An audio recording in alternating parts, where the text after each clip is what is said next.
There's a moment, silent, electric, unforgettable, when someone looks at you and doesn't just see you. They feel seen. Power doesn't always speak loudly. Sometimes it whispers six words that shift the energy in a room, ignite trust, and forge a connection so deep it can't be faked. And yet no one told you this.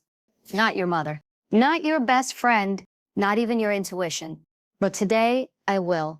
Because these 6 words aren't about charm or manipulation. They're about access. Access to emotional safety, respect, and a connection. So magnetic, it compels loyalty without asking for it. When spoken with authenticity, these words are more seductive than touch, more powerful than beauty, and more memorable than anything money can buy. Let's make one thing clear. Words build worlds. And if you've ever wanted to build a world where someone feels empowered, trusted, and unstoppable, you need to know this language. You need to know how influence works at a human level. You need to know what respect actually sounds like. There's a difference between closeness and connection, and it begins long before bodies ever touch. Emotional safety is the invisible force that turns physical intimacy from something ordinary into something unforgettable. It's the kind of safety that doesn't beg for attention, but quietly holds space, a deep grounding assurance that says, you're seen, you're heard, and you're allowed to be all of you here. Before hands explore skin, eyes search for a sign, a look that says, can I show you who I really am, without being judged? That moment, subtle but charged, is where true intimacy begins.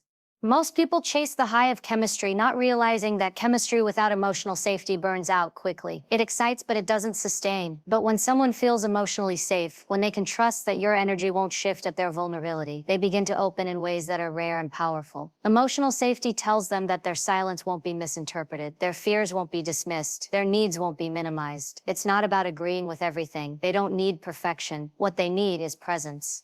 Physical intimacy becomes a sanctuary when it's built on emotional trust. Imagine a space where no one's holding their breath, where insecurities don't have to be hidden, where flaws aren't weaponized but held gently in the light. That's when the nervous system relaxes. That's when walls come down. That's when the body gives permission for the soul to join. This kind of intimacy doesn't rely on techniques or performance. It flows naturally because the foundation is strong. Emotional safety tells someone you don't have to shrink, compare, or impress. You're already enough in this space. And the truth is, that kind of freedom is rare. So when someone experiences it, they remember it, they crave it, they return to it. It starts with the way you listen.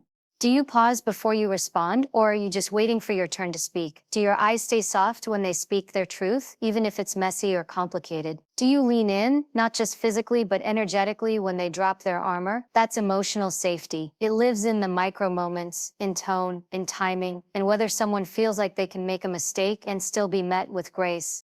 And it's in those moments, those still spaces between the noise, that deeper bonds are formed. Think about it. The people we remember most in our lives, the ones who shifted us, weren't always the ones who said the perfect thing or did the most impressive gesture. They were the ones who made us feel calm in their presence, who made us feel like we didn't have to be on, who gave us permission to exhale. That's what emotional safety does. It invites you to return to yourself. And once that space is created, everything that follows becomes more powerful. Eye contact feels more electric, touch feels more alive, vulnerability becomes erotic, not fragile. Because when someone feels emotionally safe, they don't just give you their body, they offer you their trust, their essence, their truth. And in the realm of intimacy, that's sacred. This kind of safety doesn't come from saying the right thing once. It's a pattern, a consistency. It's built in how you respond when emotions get complicated, and how you handle disagreement without turning cold, and how you stay, not just physically but emotionally, when things feel raw. That kind of emotional steadiness is what makes intimacy more than skin deep. When safety is present, the body becomes more expressive, the breath slows down, the heart opens, and there's a kind of permission that's granted, not just to be desired, but to be understood. Imagine what that unlocks when desire meets depth, when attraction meets emotional presence, when touch meets trust. That's when intimacy transcends the physical. People think passion dies over time. It doesn't. What dies is emotional safety, slowly eroded by criticism, emotional neglect, assumptions, and emotional withdrawal. But when safety is nourished, desire stays alive, because it's not just about novelty, it's about depth, and depth always feels new. You build this kind of safety, not by trying harder, but by being real, by being accountable, by knowing how to self-regulate instead of react, by offering presence over solutions. When someone feels safe, they don't just get aroused, they get inspired. They don't just feel touched, they feel transformed. And that transformation isn't something they'll ever forget. It shows in how they look at you after, in how their energy lingers, in how they start showing up more freely in every part of the relationship. Because when someone feels emotionally safe with you, you don't just unlock their body, you unlock their potential, their softness, their edge, their wild, their stillness, and most of all, their desire to go deeper than they ever have before. Confidence is a silent language that speaks louder than anything you say. Because it doesn't beg for validation, and it never performs. Real confidence walks into the room and changes the air. It doesn't need to be introduced, it's felt. In the realm of intimacy, confidence is the spark that turns curiosity into attraction, and attraction into devotion. It's not about dominance, it's about certainty. The kind of certainty that makes someone exhale and say without words, I'm safe here, and I want more.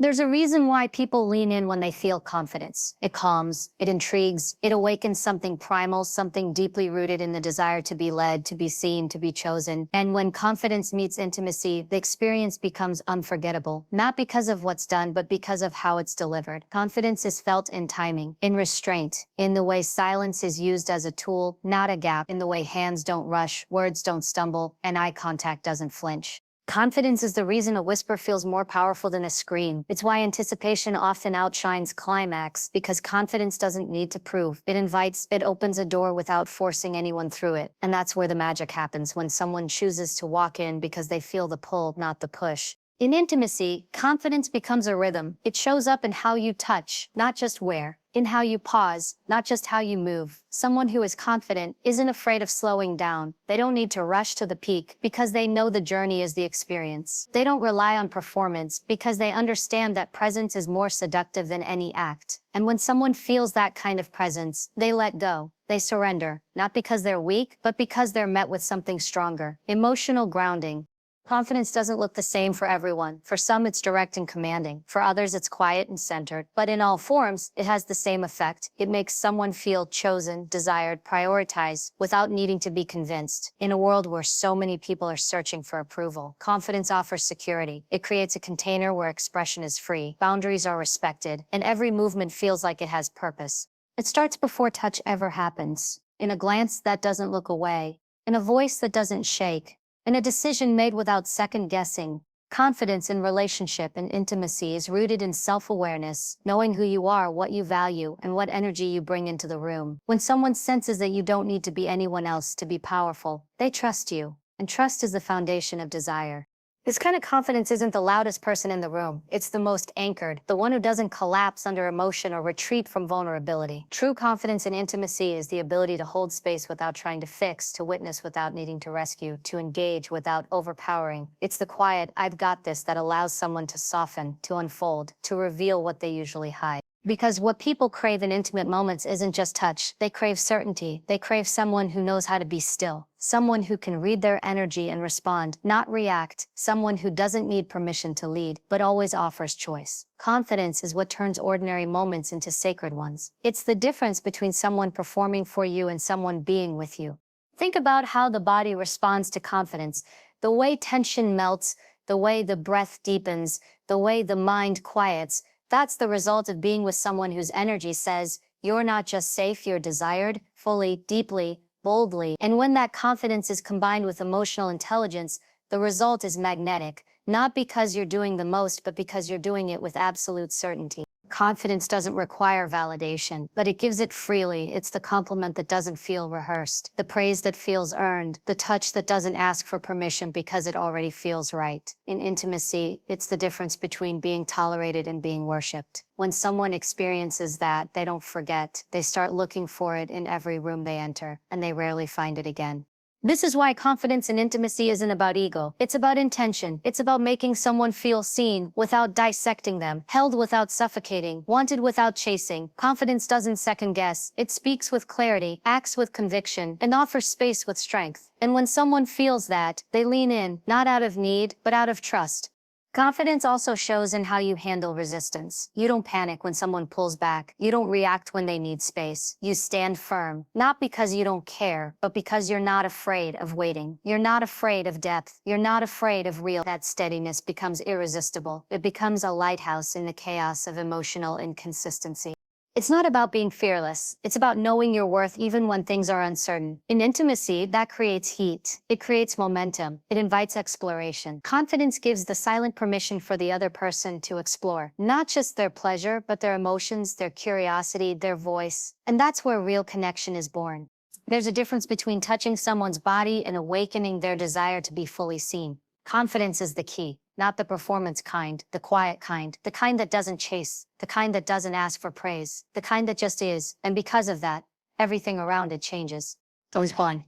There is a level of connection that most never reach because they confuse control with presence and power with force. Emotional dominance, true, grounded, unshakable emotional dominance isn't about being louder, tougher, or more commanding. It's about being so tuned in, so present, so aware of the emotional undercurrents in the space between you and another person that your energy alone becomes the guide. It's a quiet mastery, one that doesn't need to demand attention because it commands it effortlessly, unapologetically, and deeply. This kind of energy creates gravity. It doesn't pull, it draws in. People feel it when you walk into the room, when you speak without raising your voice, when you hold eye contact without blinking first. It's not arrogance. It's not manipulation. It's emotional intelligence sharpened into influence. And in the landscape of intimacy, there is nothing more captivating than someone who knows how to lead with feeling, not force. In relationships, emotional dominance is not about taking control. It's about holding space with certainty. It means sensing when energy shifts, when something goes unsaid, when hesitation creeps in, and instead of reacting or shrinking, you hold. You hold the moment, you hold the tension, you hold the silence, and you don't rush to fill it. This kind of presence tells the other person, you don't have to manage this alone. I've got you even if you can't say what you need yet. That is real power. It's in the way you notice the subtle flicker in their eyes when a boundary is pushed or a wound is exposed. It's in the way you slow your energy, lower your voice, and ground the moment, not to suppress emotion, but to contain it. And containment is not the same as control. Containment is sacred. It says you're free to feel everything here, and I won't flinch, retreat, or collapse beneath it. That level of emotional dominance builds trust without a word. It turns intimacy into a sacred ritual.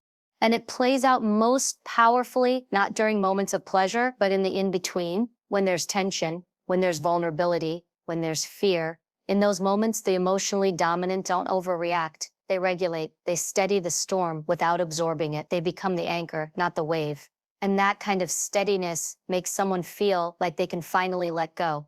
It's in the timing, the restraint, the refusal to rush. Emotional dominance in intimacy means knowing how to slow things down when they start moving too fast, how to keep eye contact when things get intense, how to read the room with precision so nothing goes unnoticed. It's in the awareness that intimacy is a dialogue, not just of words or touch, but of energy. And when you can speak that energy fluently, you can guide someone deeper than they've ever gone before, not by pushing, but by inviting them. There's something profoundly erotic about being understood without needing to explain. When someone senses that you can feel their hesitation before they voice it, or see the flicker of insecurity behind their bravado, and you respond, not with critique, but with calm, that's emotional dominance. It says, I see more than what you show, and I welcome it all. That acceptance creates a depth of connection that goes beyond physical. It creates safety, not the kind that makes someone passive, but the kind that gives them permission to become wild, free, and fully expressed. And in that freedom, true intimacy is born. Because someone who feels emotionally held begins to open. They take risks. They become more playful, more curious, more honest, not because they were told to, but because they feel seen and safe enough to explore. This is the power of emotional dominance. It creates the conditions for deep intimacy without demanding it. It creates permission, not pressure, and that distinction changes everything. You don't need to raise your voice to be felt. You don't need to touch first to be desired. When your energy is clear and calm, when your presence is steady and grounded, when your attention is so focused, it feels like the world disappears. That's when intimacy catches fire. Not because you said the right thing, but because you embody the right energy. People are tired of surface-level connection. They're tired of games. They want to be led, not controlled, not manipulated, but led into a space where they can relax into their full self. And that leadership begins with your own emotional self-awareness. If you can't hold your own discomfort, you can't hold someone else's vulnerability. Emotional dominance is not about suppressing your emotions. It's about mastering them so that your presence brings calm, not chaos. And when that mastery meets intimacy, it transforms everything. Touch becomes deeper, words become fewer, eye contact becomes the conversation, and the person in front of you doesn't just respond with their body, they respond with their trust, with their openness, with their surrender, not out of fear or submission, but out of deep electric willingness. This is the kind of presence people remember long after the moment ends, not because of what you did, but because of how you held the moment, how you made them feel, seen in a way they didn't know they craved, how you carried the silence without breaking it, how you led them not into a performance, but into presence. There is something more powerful than words, more honest than declarations, more magnetic than a perfectly timed compliment, and that is touch. But not just any touch, intentional touch. The kind that pauses before it lands, the kind that speaks without a sound, the kind that says, I see you, I know you, I'm here with you. In intimacy, the difference between a touch that's habitual and one that's intentional is the difference between a spark and a wildfire. Most people touch to satisfy a need. Few know how to touch to create an experience. Even fewer know how to do it with purpose. So refined, it becomes unforgettable. When touch is rooted in presence rather than impulse, it unlocks something that can't be faked. Emotional surrender. There's a reason why someone's skin responds differently when the energy behind a gesture is clear, deliberate, and anchored. A single touch can soothe anxiety, build anticipation, communicate safety, or spark deep desire if it's done with intention. And intention isn't about technique, it's about energy. It's about awareness. It's about knowing that your hands can be an extension of your emotional intelligence, not just your physical desire. I think about the moments when touch meant more than words ever could.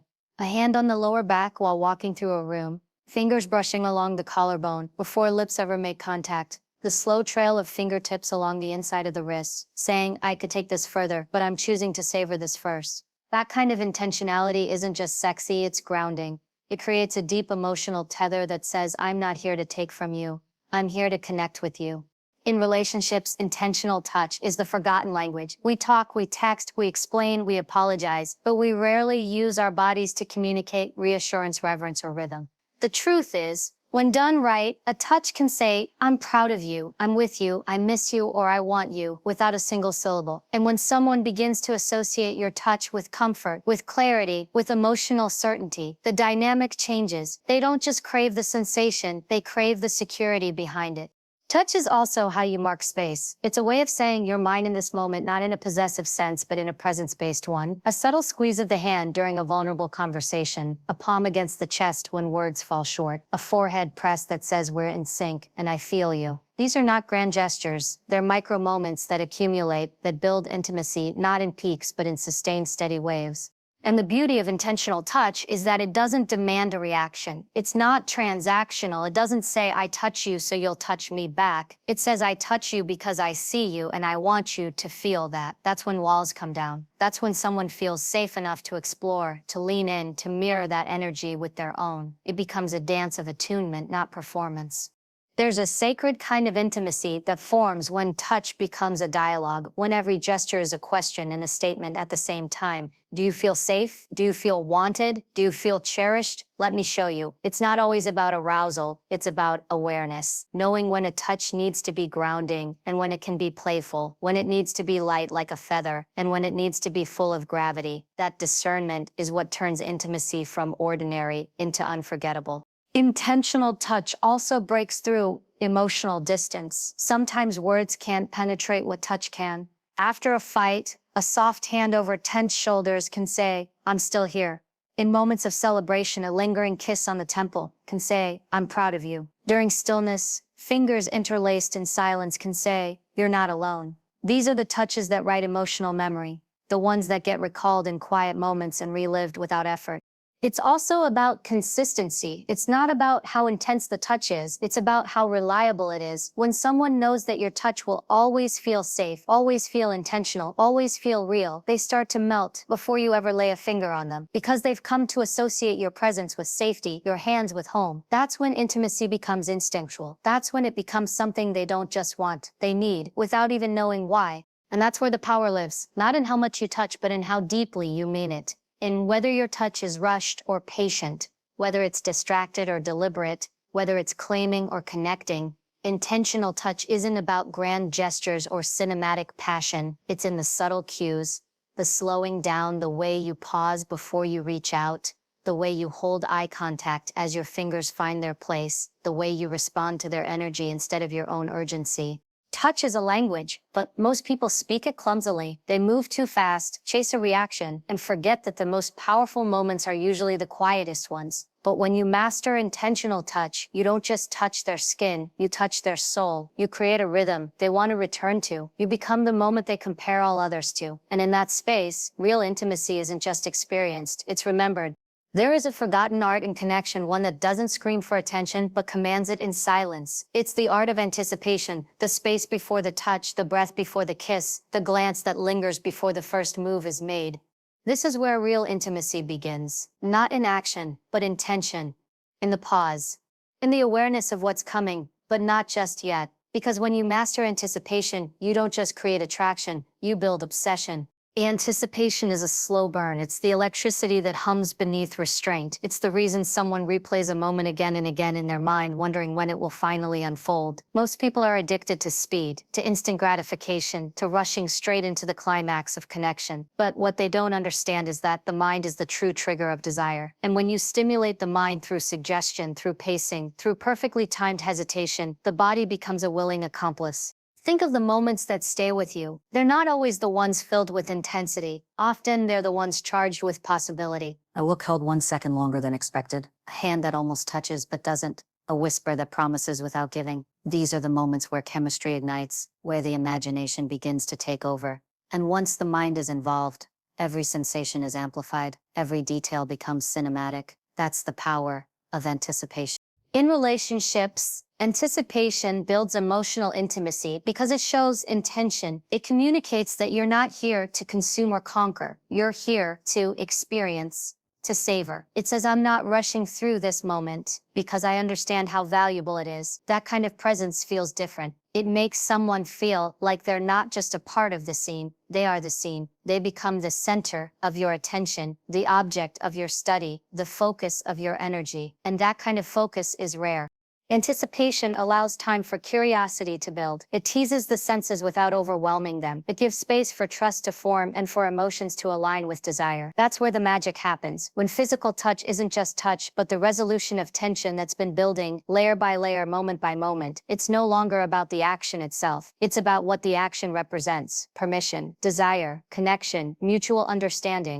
And what makes anticipation so powerful is that it creates contrast. It makes the eventual act, whether it's a kiss, a caress, or something deeper, feel earned, desired, revered. You don't just fall into intimacy, you arrive at it together, fully present, fully aware, because you both chose to wait, to feel, to build. It's in the way you speak, slower, lower, with intention, letting your words hang in the air just a little longer, giving the other person time to feel them, not just hear them. It's in the way you move, close then distant, near then gone, not to confuse, but to create rhythm, to tell a story through space and proximity, to say, I'm coming closer, but only when you're ready to meet me there. Anticipation makes intimacy feel like discovery instead of transaction. It keeps both people engaged, curious, responsive. It invites them to participate, not just receive. And when someone feels like they're part of the dance, when they feel that their reactions matter, that their energy is being read and responded to, they let go, not just physically, but emotionally, because now the experience is not being done to them, it's being created with them. This dynamic is especially potent in long-term relationships, where routine can dull desire.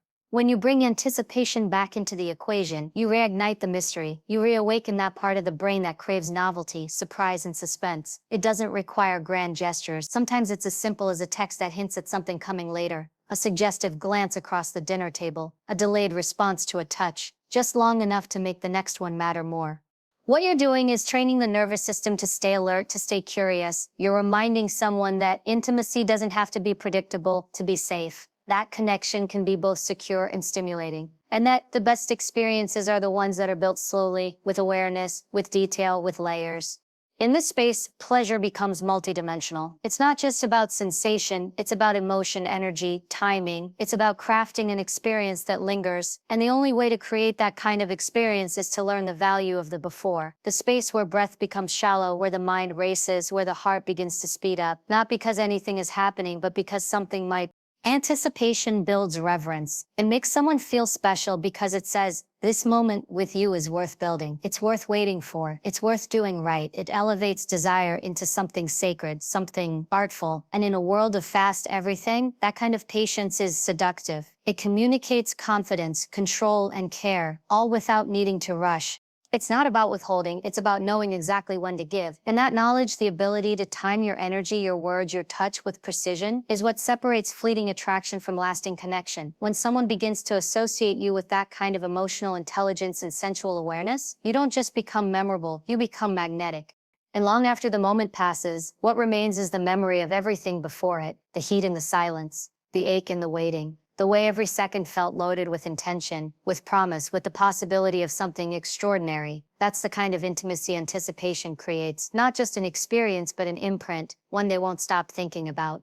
There is a moment after intimacy, after the touch, the tension, the surrender, where silence speaks louder than sound. It's in this moment, fragile and fleeting, that emotional depth is either solidified or silently broken. This is where aftercare lives. And while many focus on the build-up, the act, the climax, what happens after is where true emotional leadership reveals itself. It's the space where someone's nervous system either stays calm or begins to second-guess, where their body either relaxes into security or coils with uncertainty. Aftercare is not a suggestion, it's the signature of someone who understands how intimacy actually works. In relationship and intimacy, aftercare is the energy you leave behind. It's the emotional echo that lingers in the room long after bodies part. It's not just about cuddles or quiet words, though those can be part of it. It's about being present enough to know that vulnerability doesn't end when desire does. In fact, for many, it begins there. When someone opens themselves physically, they often open themselves emotionally, sometimes without even realizing it. And in that space, they are exquisitely sensitive, not just to what you say, but to what you don't. Not just to what you do, but to what you withhold. Aftercare says, I don't just want you, I care for you. It communicates that the moment wasn't just performance, it was connection. It was noticed, it was valued, and that presence doesn't vanish once the peak is past. That's the kind of energy that builds trust not just in your actions, but in your character. It says you're safe with me when you're exposed, and even safer when you're quiet. It's the tone of your voice, the weight of your touch, the steadiness of your breath. It's the way you stay when others leave. The way you remain engaged, not just in body, but in awareness. When you reach over to cover them with a blanket, when your fingers linger on their skin, not to provoke, but to soothe. When your silence is filled with peace, not distance. That's aftercare. It doesn't demand attention. It offers it unconditionally. Aftercare is emotional maturity in action. It's the ability to recognize that intimacy isn't just physical, it's psychological. That the body may be done, but the heart and mind are still adjusting, still integrating, still vulnerable. It means knowing that there are people who need reassurance, not because they're insecure, but because they were brave enough to let their guard down, and bravery deserves gentleness. It's in the small things, the way you ask, how are you feeling, and mean it, the way you listen without interrupting, the way you respond to unspoken cues, the turned shoulder, the slower breath, the quiet sigh. When you notice these moments and meet them with care, instead of retreat, you don't just validate the experience, you amplify it. You reinforce the idea that intimacy is not a one-way act, it's a shared responsibility. And the stronger the aftercare, the deeper the bond that forms. Aftercare isn't just necessary in deep romantic intimacy, it applies to every form of connection where vulnerability is present. Emotional conversations, arguments that crack the surface, moments where someone shared something they've never spoken aloud. When you practice aftercare, you prove that your interest isn't conditional, that your presence isn't temporary, that you're not just here for the high, you're here for the whole experience. And that level of commitment to someone's emotional experience, that's unforgettable. That's what creates a feeling of home. A space where they don't have to worry about being dropped once they're open. A space where tenderness isn't rare, it's the norm. This isn't about coddling, it's about consistency. It's about being the same person after the moment as you were before it. Grounded, present, attentive, still there. Aftercare also creates anticipation for future connection. When someone knows they'll be emotionally cared for, they lean in more deeply. They don't hold back. They don't protect as much. They begin to associate intimacy with emotional freedom, not risk. And that kind of association is rare. In a world where so many have been hurt by inconsistency, by vanishing acts, by cold withdrawal after warm passion, aftercare becomes the anchor. It builds confidence, it builds security, it builds emotional intimacy, so layered, so safe, that the physical experience begins to transform. It's no longer just a meeting of bodies, it's a sacred exchange, a trust fall that lands softly every single time, and over time, that softness becomes strength. Because you've shown again and again that connection doesn't end at climax. It evolves, it deepens, it softens, it stays. And in that staying, in that silent commitment to be present, even when nothing is happening, you become more than a lover, more than a partner. You become a sanctuary, a grounding presence, the one who doesn't just light the fire, but tends to it after the flames quiet down, the one who knows that sometimes the most intimate thing you can do isn't to touch, but to stay, to breathe together, to just be. This is what elevates your energy, what makes someone trust you with parts of themselves they've hidden from everyone else, because they know you won't disappear after the passion fades. Because you've proven that you don't just love the moment, you respect the aftermath. And respect is the highest form of love, the kind that doesn't just burn bright, but lasts.